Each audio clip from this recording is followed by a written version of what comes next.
Ça va être tout le chapitre de Genèse, chapitre 22. Après ces choses, Dieu mit Abraham à l'épreuve et lui dit, « Abraham !» Il répondit, « Me voici. » Dieu dit, « Prends ton fils, ton unique, celui que tu aimes, Isaac, va-t'en au pays de Morija, et là offre-le en holocauste sur l'une des montagnes que je te dirai. » Abraham se leva de bon matin, sella son âne, et prit avec lui 2 serviteurs et son fils Isaac. Il fendit du bois pour l'holocauste et partit pour aller au lieu que Dieu lui avait dit. Le 3e jour, Abraham, levant les yeux, vit le lieu de loin. Et Abraham dit à ses serviteurs, « Restez ici avec l'âne, moi et le jeune homme, nous irons jusqu'à là pour adorer. Et nous reviendrons auprès de vous. » Abraham prit le bois pour l'holocauste, le chargea sur son fils, et porta dans sa main le feu et le couteau. Et ils marchèrent tous deux ensemble. Genèse chapitre 22, verset 7. Alors Isaac, parlant à Abraham, son père, dit, « Mon père. » Et il répondit, « Me voici, mon fils. » Isaac reprit, « Voici le feu et le bois, mais où est l'agneau pour l'holocauste? » Abraham répondit, « Mon fils, Dieu se pourvoira lui-même de l'agneau pour l'holocauste. » Et ils marchèrent tous deux ensemble. Lorsqu'ils furent arrivés au lieu que Dieu lui avait dit, Abraham y éleva un autel et rangea le bois. Il lia son fils Isaac et le mit sur l'autel par-dessus le bois. Puis Abraham étendit la main et prit le couteau pour égorger son fils. Alors l'ange de l'Éternel l'appela des cieux et dit, « Abraham, Abraham !» Et il répondit, « Me voici. » L'ange dit, « N'avance pas ta main sur l'enfant et ne lui fais rien, car je sais maintenant que tu crains Dieu et que tu n'as pas refusé ton fils, ton unique. » Abraham leva les yeux et vit derrière lui un bélier retenu dans un buisson par les cornes. Et Abraham alla prendre le bélier et l'offrit en holocauste à la place de son fils. Abraham donna à ce lieu le nom de Jéhovah-Jireh. C'est pourquoi l'on dit aujourd'hui, à la montagne de l'Éternel il sera pourvu. L'ange de l'Éternel appela une seconde fois Abraham des cieux et dit, je le jure par moi-même, parole de l'Éternel, parce que tu as fait cela et que tu n'as pas refusé ton fils, ton unique, je te bénirai, je te multiplierai ta postérité, comme les étoiles du ciel et comme le sable qui est sur le bord de la mer. Et ta postérité possédera la porte de ses ennemis. Toutes les nations de la terre seront bénies en ta postérité, parce que tu as obéi à ma voix. Abraham étant retourné vers ses serviteurs, ils se levèrent et s'en allèrent ensemble à Beersheba, car Abraham demeurait à Beersheba. Après ces choses, on fit à Abraham un rapport en disant, « Voici Milca a aussi enfanté des fils à Nachor, ton frère. Hut, son premier-né, Buz, son frère, Kemuel, père d'Aram, Kesed, Azo, Istak, Gildash, Bethuel. Bethuel a engendré Rebecca. Ce sont là les 8 fils de Milca a engendré à Nachor, fils d'Abraham, frère d'Abraham. Sa concubine nommée Réuma a aussi enfanté Tébak, Gaham, Tahash, Mahaka.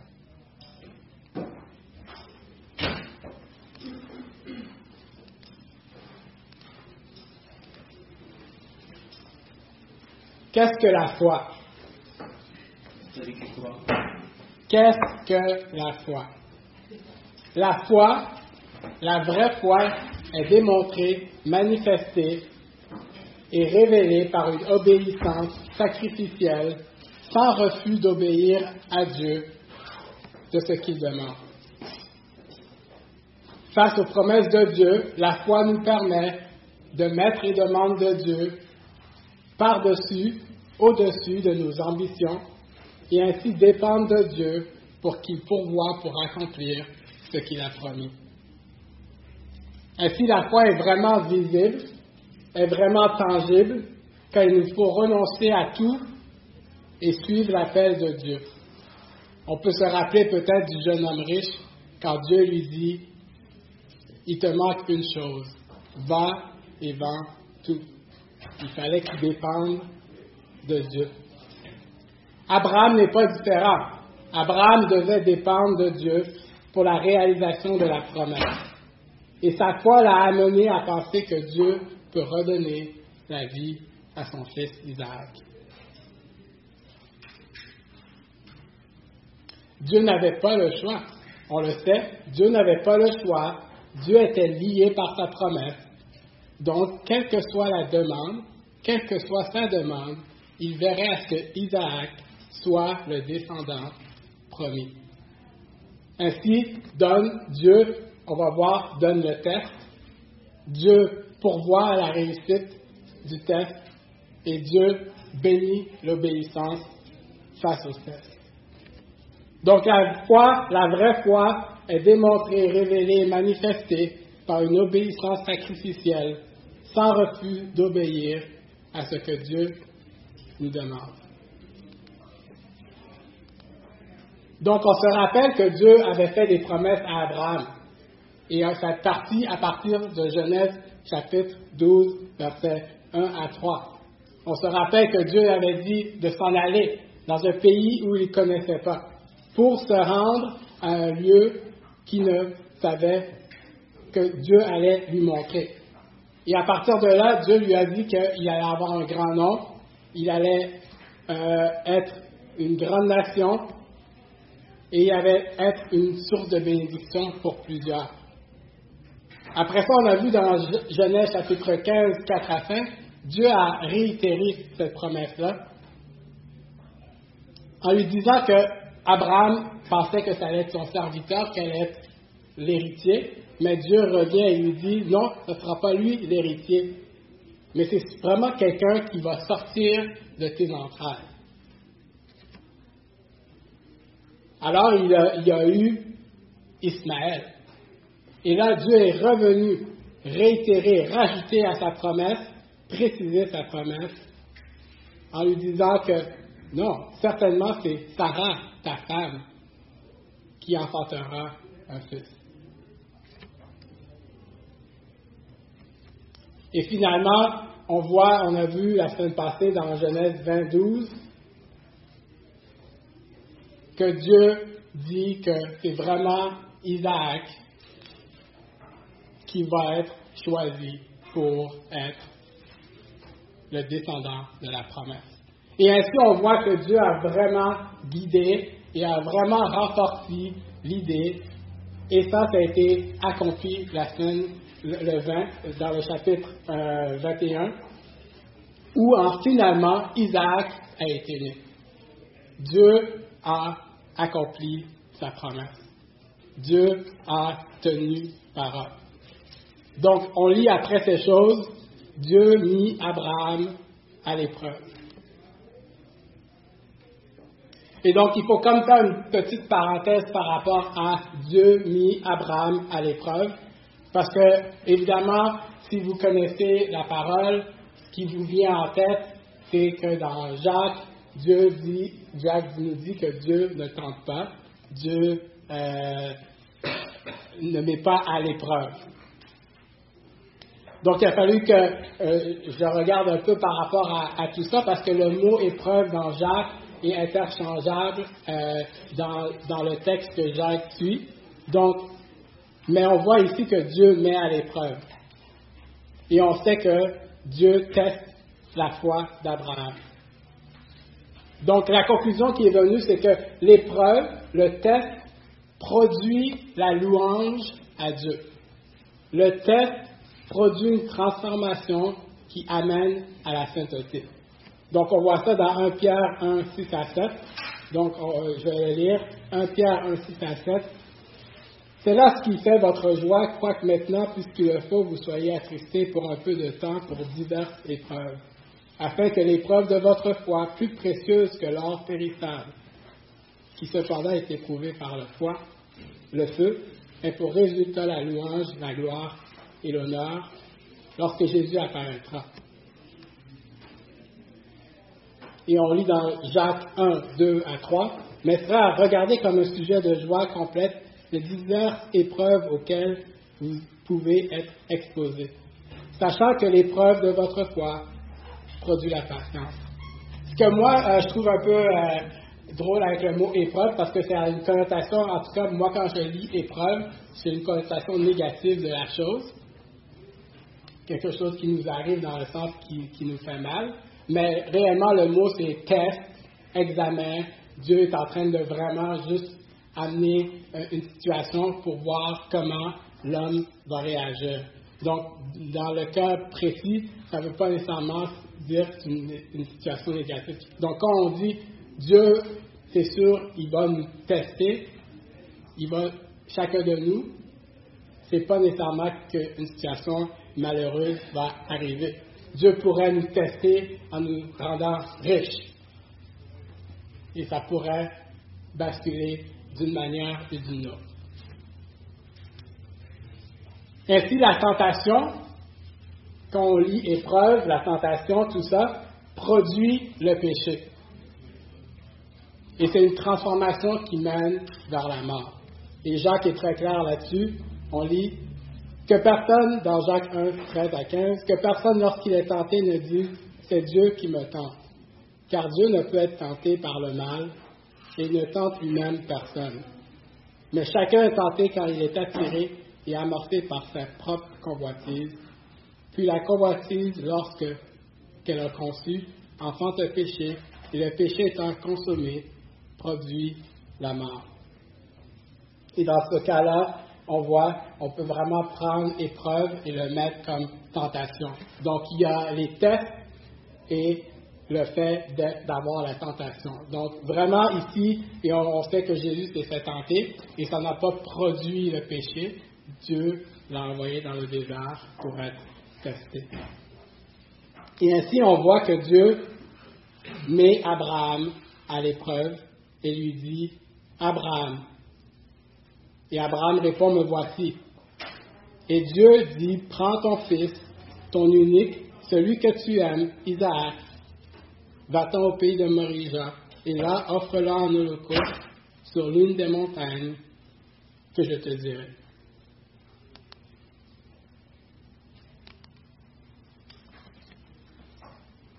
Est-ce que vous sentez l'intensité de la demande de Dieu dans le verset 2? Si vous sentez l'intensité de la demande de Dieu dans le verset 2, est-ce que vous pouvez me décrire comment on voit qu'il y a une intensité dans la demande de Dieu?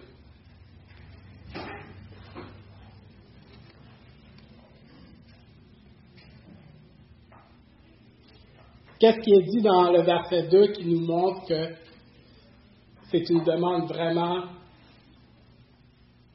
douloureuse pour Abraham? Ton unique, celui que tu aimes. Exact. Donc, il y a vraiment une progression. Dieu commence par dire ton fils. Après ça, il précise ton unique. Parce qu'on sait qu'à travers maintenant, Ismaël ne fait plus partie de l'image de ce qui va arriver pour les descendances. Et oui, là, il rajoute celui que tu aimes. Le commentateur disait que, on a vu la dernière fois que Abraham aimait Ismaël aussi. Oui. Et là, Dieu dit, c'est Isaac. C'est Isaac que je veux. Que tu sacrifies en holocauste. Donc, si vous aviez des doutes là sur combien précieux est Isaac pour Abraham et Sarah, ici, nous pouvons mesurer la grandeur de l'amour qu'il avait pour son fils. Il faut comprendre que là, Isaac, ce n'est pas le petit garçon qu'on a connu lors de la fête de sevrage. Isaac a grandi. Peut-être faire enfant de Dieu. Peut-être, oui, autour de ça. Donc, Abraham et Sarah ont eu beaucoup de temps pour apprécier la promesse que Dieu leur avait faite à travers leur fils Isaac. Et on peut comprendre que pour eux, après avoir attendu autant longtemps, Isaac était vraiment, comme on avait vu, la joie. Et on peut quasiment penser on sait que Isaac n'est pas parfait, mais tellement que c'est précieux, je peux voir en tant que parent que les choses que Isaac fait, parfois peut-être partie, c'est pas si grave que ça, de toute manière, c'est un cadeau que Dieu nous a fait, incroyable. Donc Dieu choisit quelque chose dans la vie d'Abraham qui est important pour lui, dont les ambitions de devenir une grande nation. Et est-ce que sa foi d'Abraham, elle est vraiment réelle? Réellement, la foi, on ne la voit pas. Moi, je ne vois pas votre foi, vous ne voyez pas ma foi. Oui, on peut voir votre foi. Par exemple, si on vous connaît personnellement, on peut voir votre amour pour la parole de Dieu, on peut voir les fruits que vous dégagez de la nouvelle naissance, etc. Oui, mais moi, ce que je voulais dire, c'est que comme le vent, je ne vois pas la foi. Il n'y a pas de... Je vais venir à ce point-là, comme tu as décrit, oui, mais... C'est ça, ce que Charles décrit, c'est des œuvres qui découlent de la foi. Il ne faut pas confondre les deux. C'est ça, exact. Donc, la foi, comme on pourrait dire le Saint-Esprit, on ne le voit pas. On sait qu'elle existe, mais il n'y a personne réellement qui va pouvoir dire, à part Dieu, que vous avez la foi. Et nous, en fin de compte, en lisant le récit d'Abraham, on ne peut pas nécessairement dire qu'il a la foi. Parce qu'il a quand même été un homme pas mal imparfait dans son parcours avec Dieu. Outre le fait que, oui, il a quand même quitté tout pour aller suivre Dieu. Mais combien de gens dans la vie font des actes comme cela, mais qui, à la fin, dans le courant du temps, on réalise que leur foi n'était pas nécessairement réelle. Et pour chacun de nous, c'est un peu ça, cette réalité-là. Avant de pouvoir voir quelqu'un qui est prêt à obéir d'une manière sacrificielle à Dieu, lorsque Dieu lui demande d'agir dans une situation de sa vie, on ne peut pas dire on ne peut pas certifier que cette personne a la foi. Et oui, ça revient à les œuvres. Et ainsi, Abraham va être qualifié un homme de foi dans l'hébreu, parce que précisément, il va ici accomplir l'acte le plus grand par rapport à la démonstration de sa foi. Prends ton fils, ton unique, celui que tu aimes, Isaac. Et là, offre-le en holocauste. Comment Dieu peut demander de sacrifier un homme? Si on sait bien une chose, c'est pas dans le caractère de Dieu. Dieu ne semble pas vouloir qu'on sacrifie des hommes envers lui.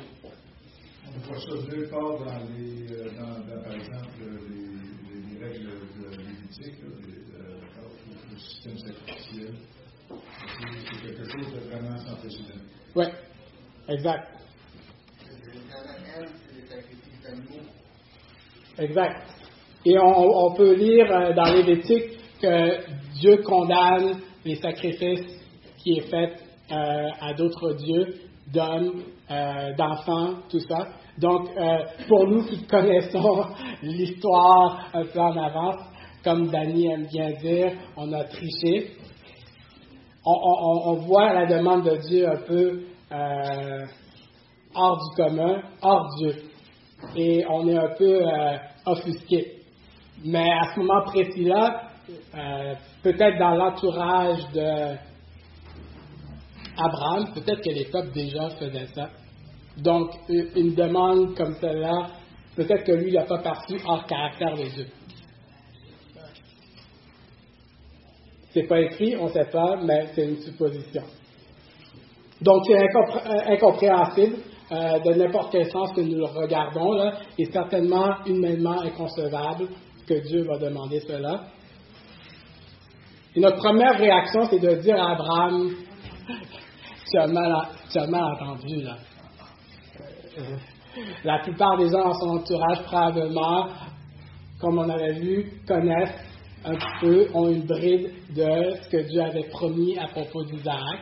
Et là, on est dans une situation où on va voir notre ami Abraham, puis on lui dit, t'as vraiment pas compris qu'est-ce que Dieu t'a dit. Es-tu sûr que Dieu t'a parlé? Dieu te demande de faire ça? Ça peut-être jamais parlé aux gens, c'est peut-être que la semaine en Dieu et lui. Oui.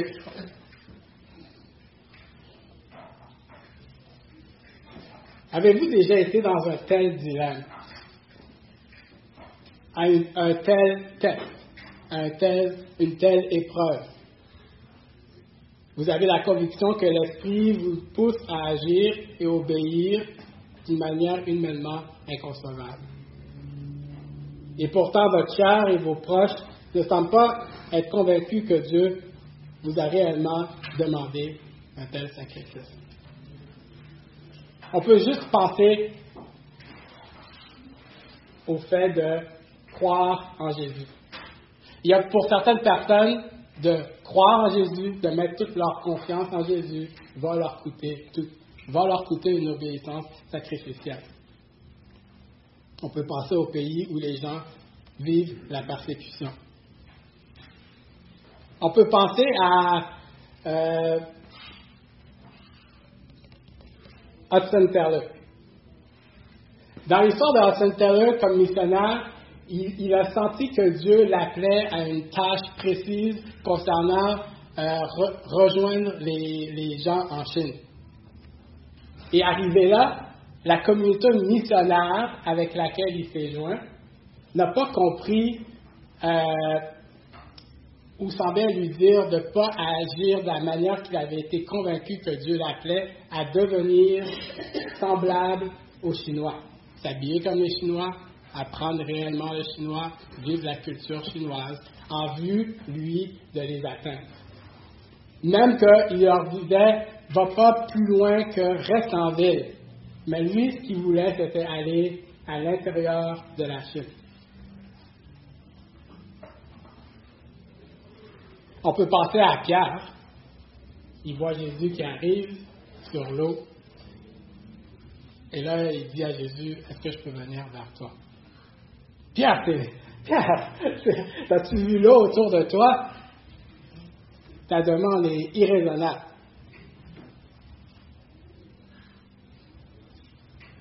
On peut penser à Élie avec les prophètes de Baal. Tu veux vraiment mettre de l'eau sur l'autel? Tu veux vraiment inonder l'Holocauste? Dieu t'a vraiment demandé de prouver qu'il était Dieu?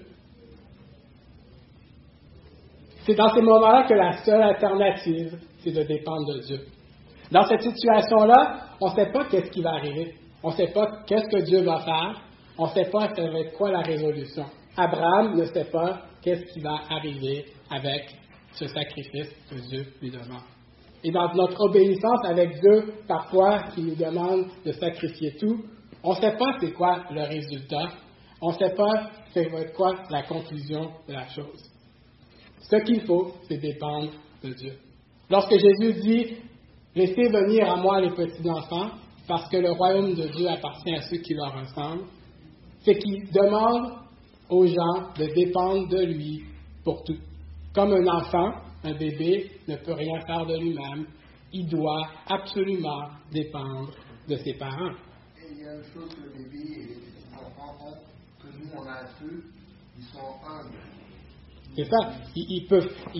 Et sans l'assistance de leurs parents, donc nous, sans l'assistance de Dieu, on est voué à la mort, on est voué à l'échec.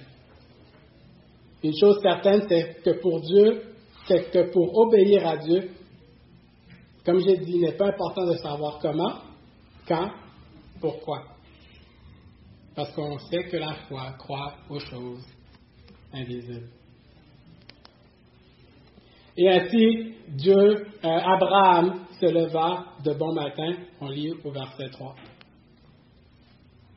Et encore une fois, cette phrase-là, on l'a vu, et Abraham ne tarde pas à accomplir ce que Dieu lui demande.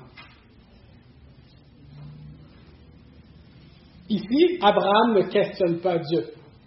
On a l'histoire de Sodome et Gomorrhe, on sait qu'Abraham n'est pas gêné de questionner Dieu sur ses demandes. On se souvient, et on va le voir, il va questionner Dieu jusqu'à temps qu'il va dire à Dieu, est-ce que tu vas condamner le juste avec l'injuste? On sait qu'il veut sauver Lot. Mais ici, il n'y a pas de discussion qui aurait pu survenir. Abraham se lève de bon matin. Et qu'est-ce qu'Abraham s'est empressé de faire? Il s'est empressé de se préparer pour aller au lieu où Dieu lui avait dit. Donc, Abraham avait déjà perdu Ismaël, et là, il semble que Dieu lui demande de perdre Isaac aussi. Et dans tout ça, on se souvient de Sarah, là, son tempérament un peu fougueux. Je ne pense pas, comme tu dis, Charles-Olivier, qu'Abraham a parlé de ça à Sarah.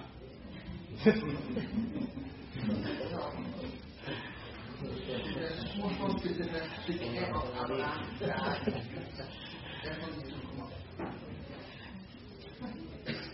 Et on a vu comment elle a réagi plusieurs fois pour avoir cet enfant Isaac. Donc, il serait incompréhensible de penser qu'elle veut l'offrir en holocauste.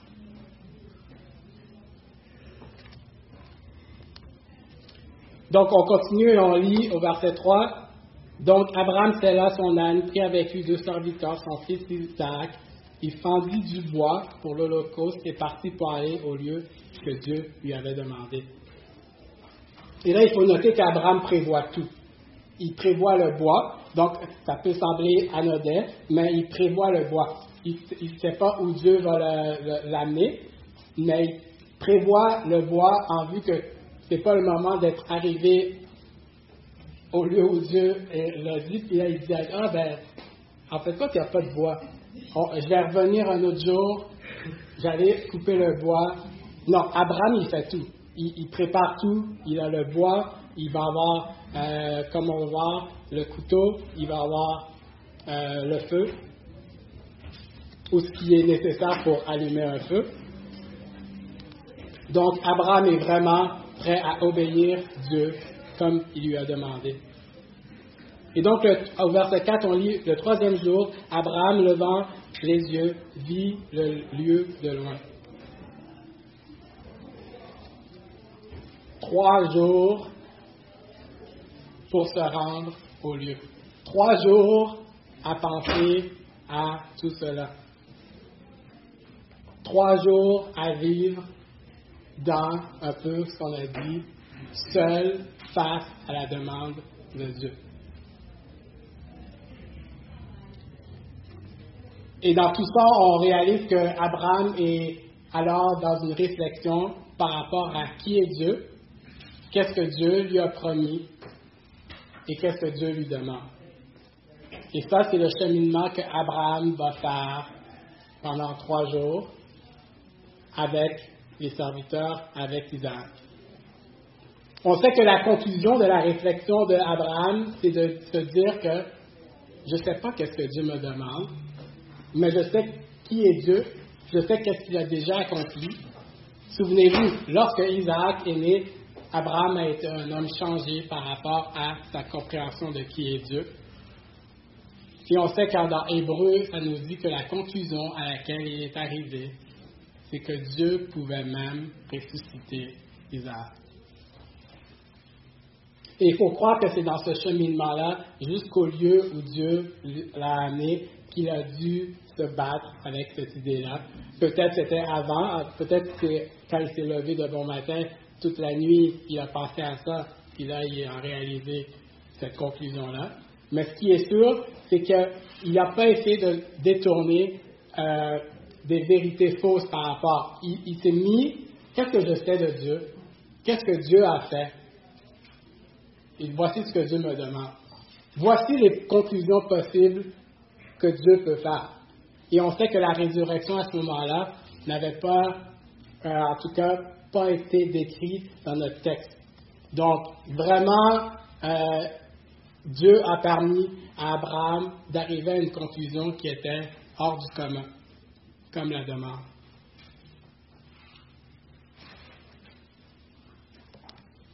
Et c'est pour ça qu'au verset 5, on lit, Abraham dit à ses serviteurs, restez ici avec l'âne, moi et le jeune homme, nous irons jusqu'à là pour adorer et nous reviendrons auprès de vous. Et nous reviendrons auprès de vous. Donc, l'assurance d'Abraham, il ne sait pas comment Dieu va le faire. Là, ce n'est pas parce qu'Abraham est meilleur que nous. Abraham reste un homme. Il s'est bataillé avec lui-même, avec ses pensées. Mais il faut qu'il croie que Dieu va accomplir quelque chose, parce que Dieu a accompli l'incompréhensible. Isaac est né d'une femme stérile après tant d'années. Donc, Dieu devait continuer d'accomplir ses promesses. Et ici aussi, même chose que Sarah, les serviteurs n'auraient probablement pas compris. Donc, on sait que Abraham ne leur a pas expliqué. Il leur dit de rester là. Il se serait sûrement interposé avec Abraham s'il l'avait amené jusqu'au lieu où il avait dit. Donc, il reste là pour pas qu'ils voient cet acte horrifiant devant leurs yeux et qu'ils empêchent Abraham d'obéir. Encore une fois, on voit Abraham s'assure qu'il va faire ce que Dieu lui demande.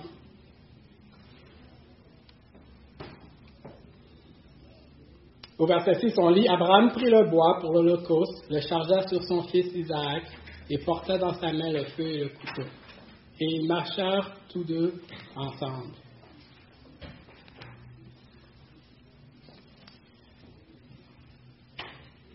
Et ils marchèrent tous deux ensemble. Moi, je lis ça, puis je vois tout le poids de comment c'est pénible. Ça devrait être un silence. Et ils marchèrent ensemble. Il a mis le bois. Il sait que son fils va être sacrifié. Il le met sur son fils. Il a le couteau, il a le feu, ils marchèrent ensemble. On peut sentir toute la charge émotionnelle qu'il y a. C'est comme si le temps s'était ralenti quand on lit cette phrase-là. Et ils marchèrent ensemble.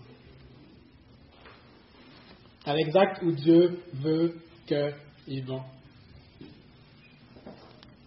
Donc ici, il y a des commentaires qui disent que Isaac fait l'image de Jésus qui porte la croix.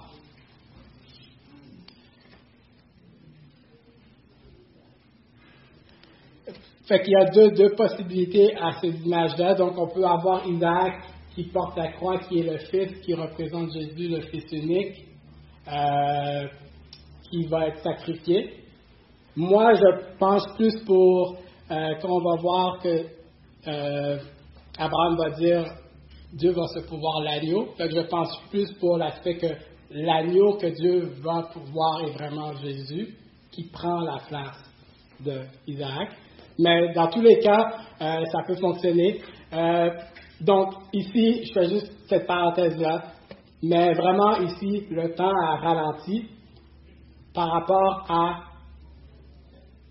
ils marchèrent tous deux ensemble.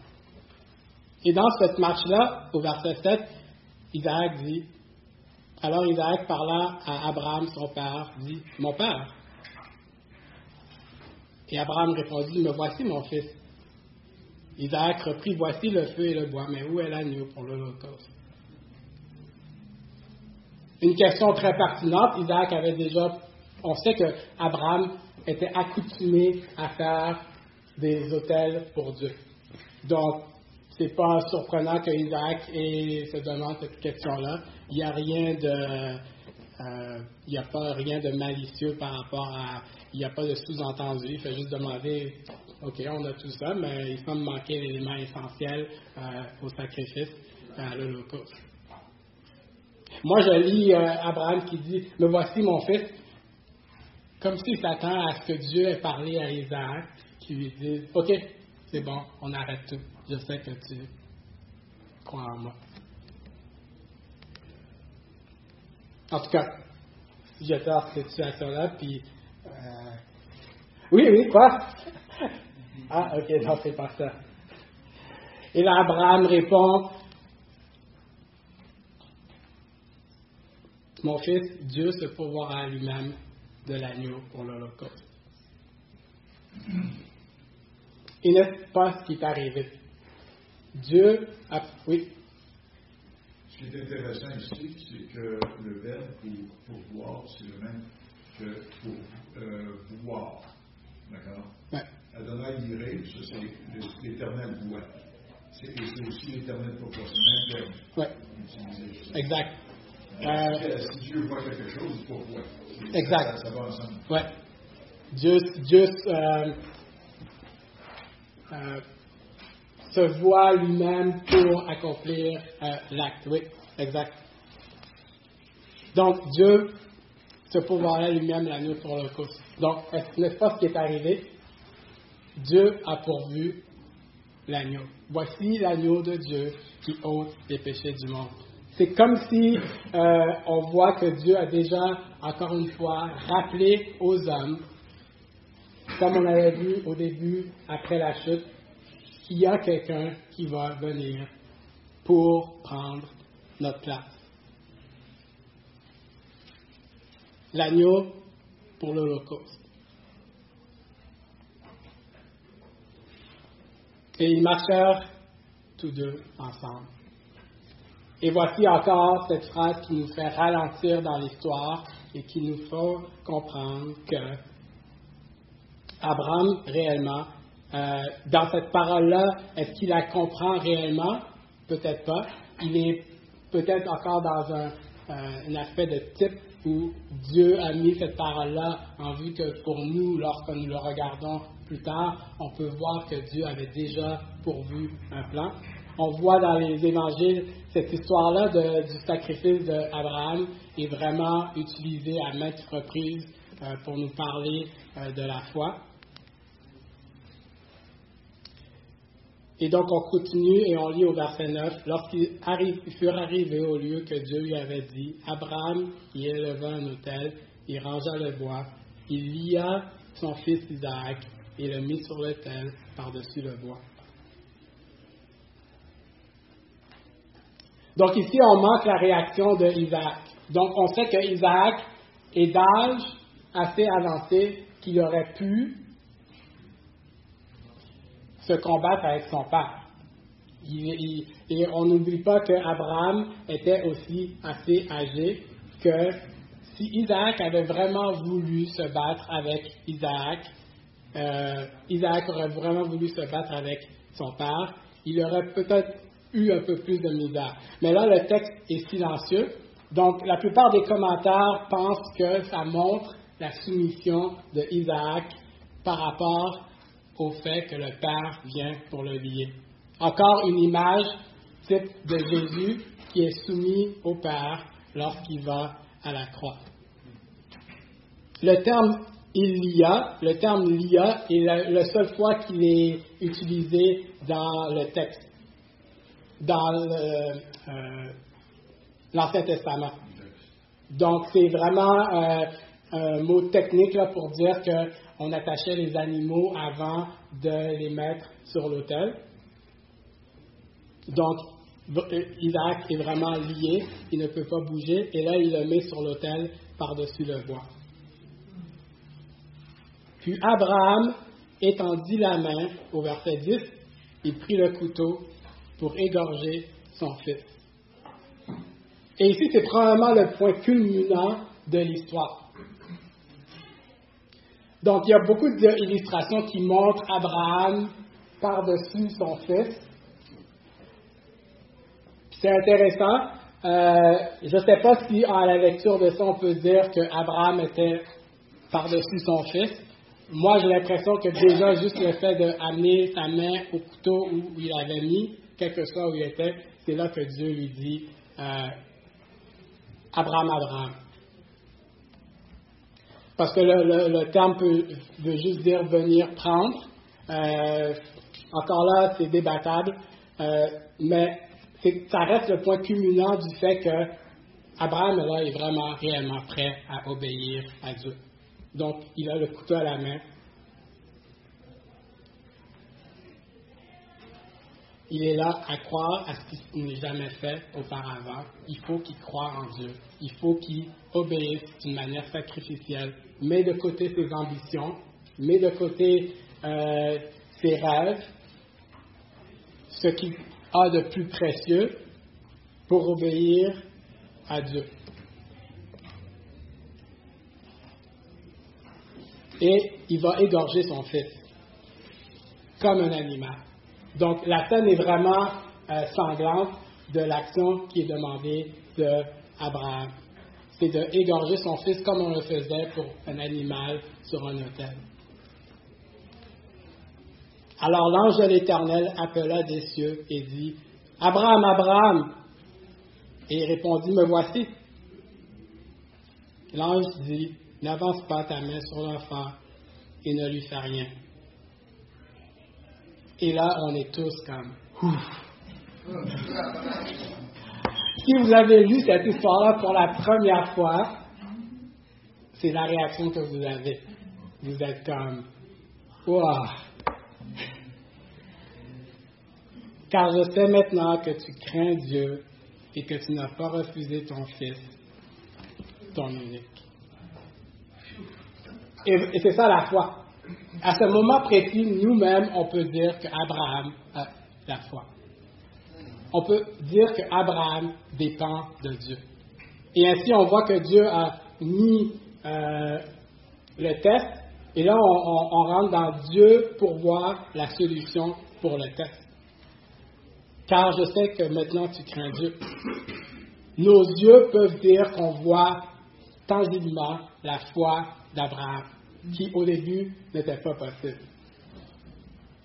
La dernière fois, mais c'est pas le même type de foi. La foi est le plus grande et plus obéissante. En fil du chapitre, on montre qu'Abraham est plus obéissant, qu'Abraham croit aux fenêtres, qu'il va avoir un fils de plus en plus. Et l'obéissance a juste confirmé sa foi, mais il avait déjà la foi. C'est déjà une grande preuve de foi quand tu dois quitter ta ville natale pour aller à un pays étranger. C'est déjà une grande preuve de foi. Oui, on sait qu'Abraham avait la foi parce que Dieu l'avait justifié. Dieu, on a vu, il a dit, Abraham a été justifié. Mais pour nous, c'est tellement réel et tangible. Et même pour Isaac, même pour Abraham lui-même, cette assurance qu'il obtient, elle est confirmée par Dieu. Lui-même, il peut avoir cette assurance-là à partir de ce moment-là, qu'il a réellement la foi. Et c'est ce qu'on revient à dire quand on dit le fruit de l'esprit. Est-ce que c'est ça qui nous donne la conviction qu'on a la foi? Réellement, on n'a pas grand-chose. Quand Dieu nous dit,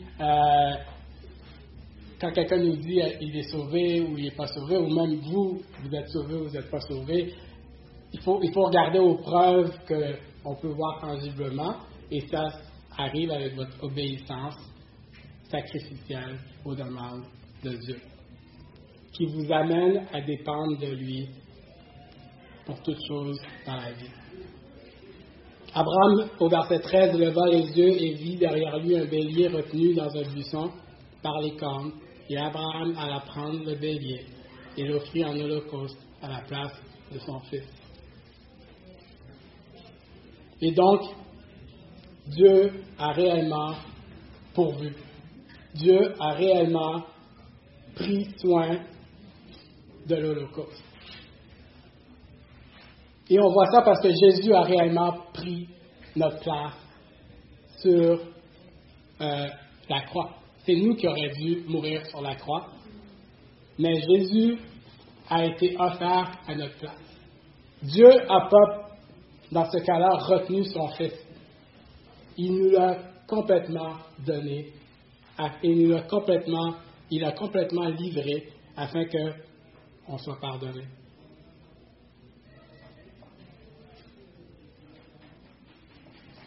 Et quand on lit « Tu n'as pas refusé ton Fils, ton unique », on se rappelle que Dieu n'a pas refusé Jésus pour que nous soyons sauvés. Alors, le bélier est offert, prend la place d'Abraham et est mis en holocauste. Donc, holocauste, je n'ai pas mentionné au début, mais c'est vraiment de brûler complètement la victime sur l'autel. Et ça représente généralement une démonstration d'une vie qui veut être complètement dévouée à Dieu. Et donc, Dieu offre la solution à ce test-là. Et il dit, et on voit que plus tard, Abraham donna à ce lieu le nom de Jéhovah-Jireh. C'est pourquoi on dit aujourd'hui, à la montagne de l'Éternel, il sera pourvu. Et l'ange de l'Éternel appela, et il récompense la foi d'Abraham. L'ange de l'Éternel appela une seconde fois Abraham des cieux et dit, je le jure par moi-même, par la parole de l'Éternel, parce que tu as fait cela et que tu n'as pas refusé ton fils, ton unique, je te bénirai, je te multiplierai ta postérité, comme les étoiles du ciel, comme le sable qui est sur le bord de la mer, et ta postérité possédera la porte de ses ennemis. Toutes les nations de la terre seront bénies en ta postérité, parce que tu as obéi à ma voix. Donc Dieu récompense l'obéissance. Dieu récompense la dépendance que l'on a envers lui. Et il n'est pas différent. Dieu fait juste encore réitérer sa promesse. Donc, si vous n'aviez pas encore compris que Dieu va réaliser cette promesse-là, il nous l'a dit pour la énième fois que ça va se produire. Un commentateur dit par rapport à cette histoire-là, je fais une traduction libre. La question n'est pas de savoir si vous allez à l'église, si vous lisez votre Bible ou toute autre activité spirituelle. La problématique est qu'au point crucial de votre vie et ce que vous considérez comme précieux pour vous, votre foi en Dieu a plus de valeur que tout ce qui est le plus cher, et ce au point que vous êtes prêt à sacrifier votre vie et à mettre de côté vos rêves, vos espoirs, parce que vous avez une confiance totale et implicite en Dieu. Voilà le problème. C'est la preuve monumentale qui fait toute la différence. Ne me dites pas que la foi d'une personne est réelle parce qu'elle va à des études bibliques. Vous n'en savez rien. Mais observez-les dans un choix décisif de vie. Oui, c'est dans un choix décisif, difficile de vie, là où les espoirs et les rêves, le destin et l'ambition et la vie elle-même sont en jeu, que la vraie foi se révèle toujours. Donc, je ne sais pas qu'est-ce que Dieu vous demande aujourd'hui. Je ne sais pas c'est quoi votre situation aujourd'hui. Mais Dieu a peut-être demandé quelque chose de vous. Et vous avez hésité. Mais Dieu vous rappelle que, afin que vous vous rassurez de votre foi, ou afin que de rassurer ceux du dehors de votre foi, il faut que vous soyez prêts à lui obéir d'une manière sacrificielle, sans refus d'offrir à Dieu ce qu'il demande. Face aux promesses de Dieu, la foi nous permet de mettre les demandes de Dieu au-dessus de nos ambitions et ainsi dépendre de Dieu qui pourvoira pour accomplir ce qu'il a promis. Abraham répondit, « Mon fils, Dieu se pourvoira lui-même de l'agneau pour l'Holocauste. » Prions.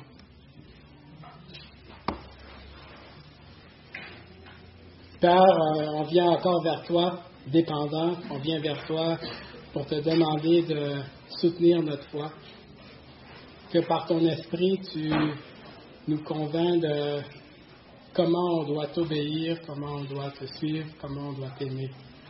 Donne-nous ta force pour marcher chaque jour selon ce que tu veux, afin que tu sois glorifié, tu sois loué. Merci pour Jésus, où on peut voir tout l'amour que tu avais pour nous quand tu l'as offert sur la croix pour nous. En ton nom, Amen.